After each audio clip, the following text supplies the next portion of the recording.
All of you third year के students का आज इस वीडियो लेक्चर में बहुत बहुत स्वागत है। जैसा कि हम आज तक शेयर करते आ रहे हैं, आज हम फ्रांस के संविधान पर चर्चा करेंगे। ये आपके सामने जो स्लाइड है वो फ्रांस के नक्शे के बारे में है।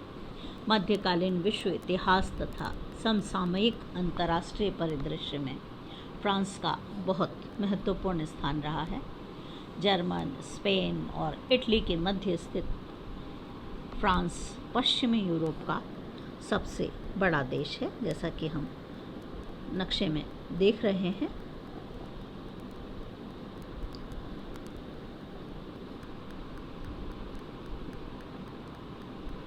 France southern New Caledonia, Saint Pierre, Miquelon, Mayotte, Corsica द्वीप फ्रांस के अधीन क्षेत्र हैं। प्राचीन काल में फ्रांस में राजतंत्रात्मक व्यवस्था थी और द्वितीय विश्व युद्ध तक फ्रांस निरंतर युद्धरत रहा। 1938 से लेकर 1453 तक 100 वर्षीय युद्ध फ्रांस और ब्रिटेन के इतिहास में प्रसिद्ध रहा है। रूसो, वॉल्टेयर, मॉन्टेस्क्यू जैसे विचारकों ने फ्रांस को चेतना प्रदान की। नेपोलियन बोनापार्ट का उदय हुआ, जिसका मानना था कि संसार में असंभव कुछ भी नहीं।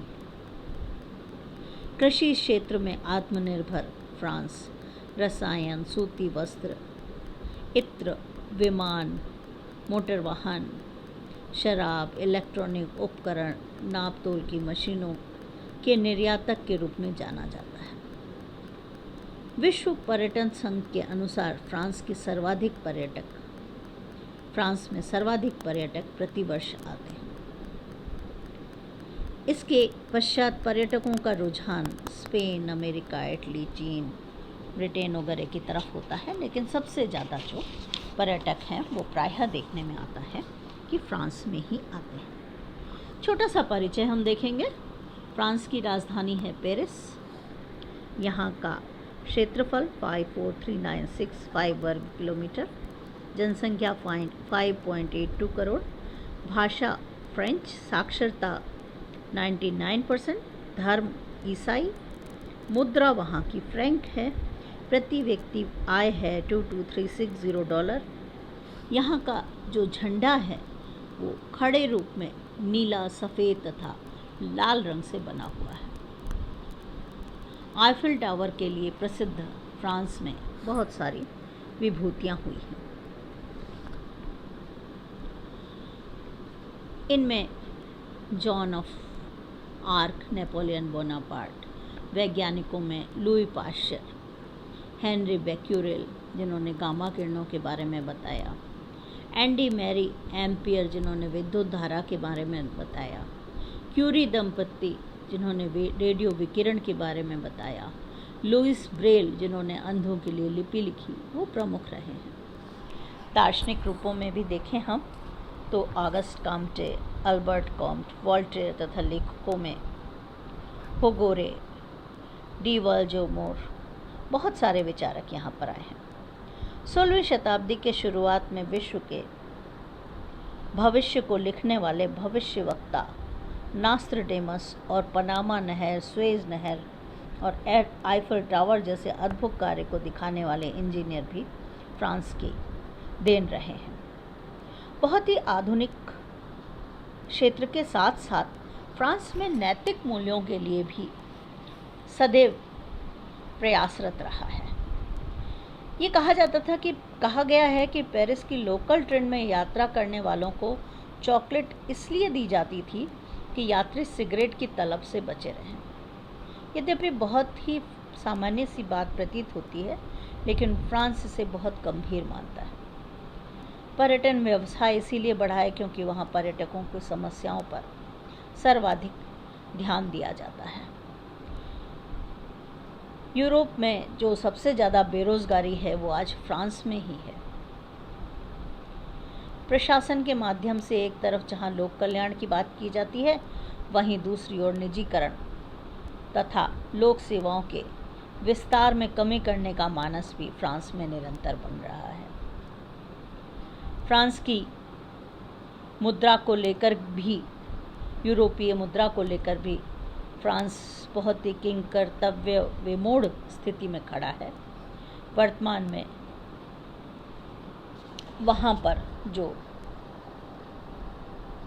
मान्यताएं हैं वो विकास से जुड़ी हुई हैं। फ्रांस का वर्तमान जो संविधान है वो 4 अक्टूबर 1958 को अंगीकार किया गया था। इसे प्रायः 5वें रिपब्लिक का संविधान माना जाता है। वर्तमान संविधान 1946 से लागू संविधान के स्थान पर लागू हुआ, जिसे चौथा रिपब्लिक कहा जाता है। नया संविधान लागू करने में चार्ल्स डी गोली की अहम भूमिका रही। नए संविधान का प्रारूप माइकल दर्बी ने तैयार किया। लागू होने के बाद से यह संविधान अब तक 18 बार संशोधित हो चुका है। हाल का जो संशोधन 2008 में किया गया था, संविधान की जो प्रमुख बातें हैं वो ये हैं कि 1791 में फ्रांस का पहला संविधान अपनाया गया था। 1 साल बाद इस राज्य में एक बार एक नए मौलिक कानून को एक बार से अधिक स्वीकृत किया गया। कुल मिलाकर महान फ्रेंच क्रांति के बाद से देश में 17 संविधान बने। कानून के परिवर्तन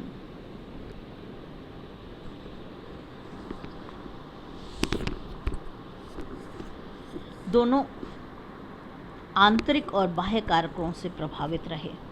उदाहरण के लिए 1848 में फ्रेंच संविधान को उसी वर्ष क्रांति के परिणाम स्वरूप अपनाया गया था। नामित देश के अंतिम बुनियादी कानून में से एक द्वितीय विश्व युद्ध से प्रभावित था, इसलिए इसके पूरा होने के तुरंत बाद 1946 में फ्रांसीसी संविधान की घोषणा की गई।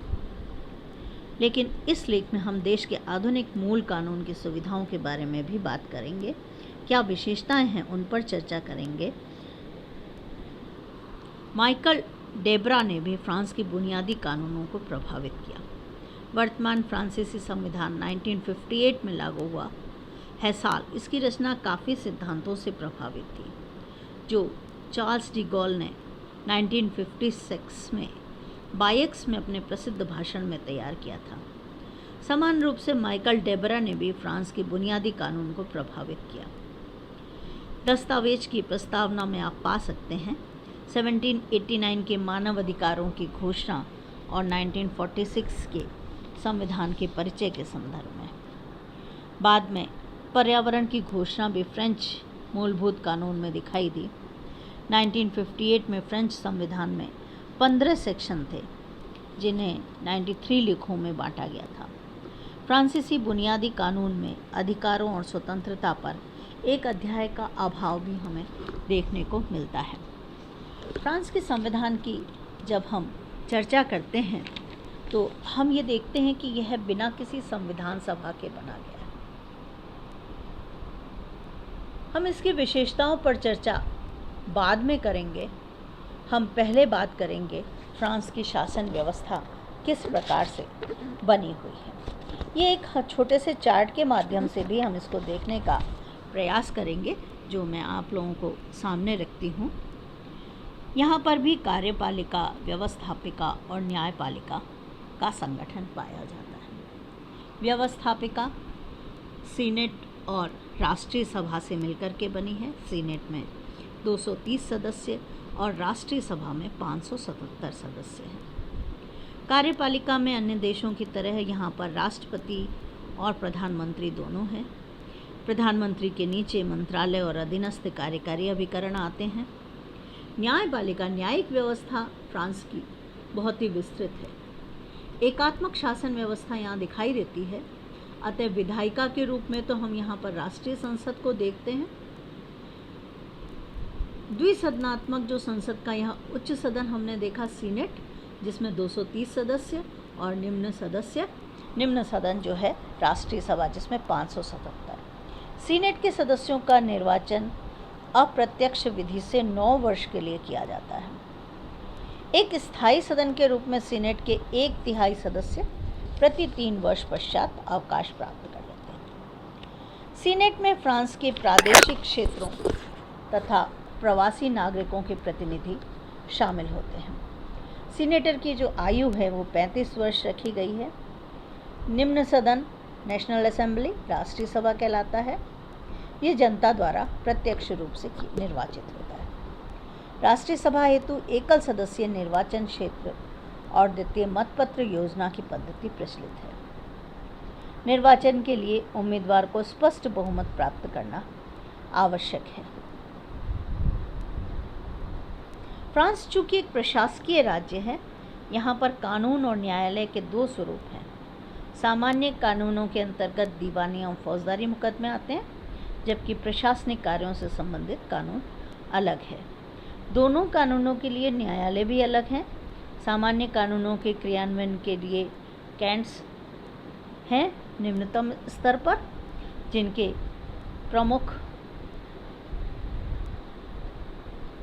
जो छोटे और मामले होते हैं साधारण प्रकृति के, वो यहाँ निपटाए जाते हैं। इसके पश्चात एरोंटाइजमेंट स्तर पर प्रथम या प्रारंभिक न्यायालय होते हैं। प्रादेशिक स्तर पर अपील न्यायालय होते हैं। फ्रांस में लगभग 27 प्रादेशिक क्षेत्र हैं। बड़े नगरों में जो फौजदारी मामले निपटाने के लिए असाइज न्यायालय भी होते हैं। सर्वोच्च स्तर पर सर्वोच्च न्यायालय है, जिसमें एक महाध्यक्ष, 3 विभागीय अध्यक्ष और 45 की संख्या में न्यायाधीश होते हैं, जो पार्षद कहलाते हैं।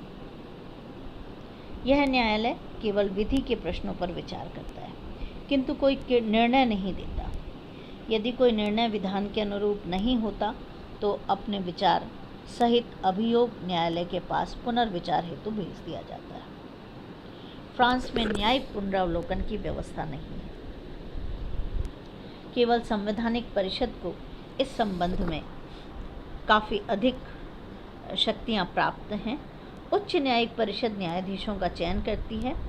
सामान्यतः फ्रांस में न्यायपालिका द्वारा पूर्व में जो निर्णय दिए जाते हैं वो मान्य नहीं होते हैं। फ्रांस में संसदीय शासन प्रणाली की अपेक्षा वहाँ पर अध्यक्षात्मक और संसदीय दोनों ही प्रणाली प्रायः पाई जाती है। फ्रांस की जो सदन है वो द्विसदनात्मक व्यवस्थापिका है।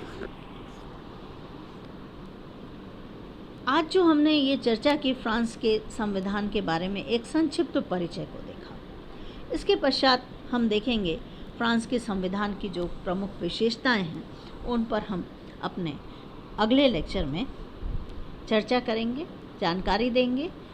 इंग्लैंड और अमेरिका का संविधान हम पढ़ चुके हैं। संविधान की विशेषताओं के पश्चात जब हम शुरू करेंगे तो हम वहाँ की शासन प्रणाली, कार्य प्रणाली, वहाँ के प्रशासनिक व्यवस्था के बारे में अध्ययन करेंगे। तो आज हम अपने इस लेक्चर को यहीं समाप्त करते हैं। आप सभी का बहुत बहुत धन्यवाद एवं आभार।